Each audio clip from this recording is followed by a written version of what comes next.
Maayong hapon sa tanan. January 19, 2026. Sa panahon ni Moises, gisugo siya sa Ginoo nga magbuhat og arka kay dugmuko na sa Ginoo ang kalibutan. Gisangyaw niya kini sa tanang katawhan. Pero wala gyud nituo. Ang nituo ang mga mananap lang. Niabot ang panahon nga iyahang gilunop ang tibuok kalibutan og perting daganang patay.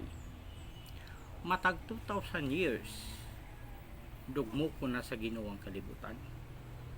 O kaning atong programa karon ay hapit naman po diay ang 2,000 years.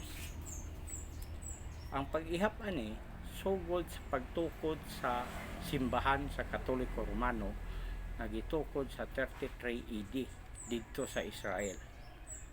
Nga naa na karon 1,992 years na ay 8 na lang katuig nga dugmuko na sa Ginoo ang kalibutan. Pinaagi sa linog, baha, lunop,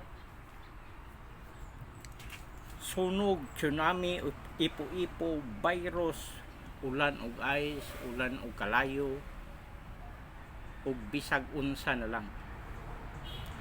Mao ni nga nataw ni ato ang programa karon isip pagpahinumdum sa tanan nga naa na ta sa end of time, dugmuko na sa Ginoo ang kalibutan. Gihimo ng negosyo sa ubang tao ang relihiyon, suko ng Ginoo.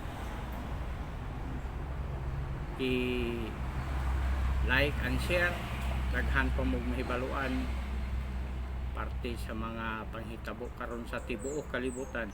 Ang ato ang tibuok kalibutan unsay tanan mga panghitabo ato ang hatagan o pagtagad.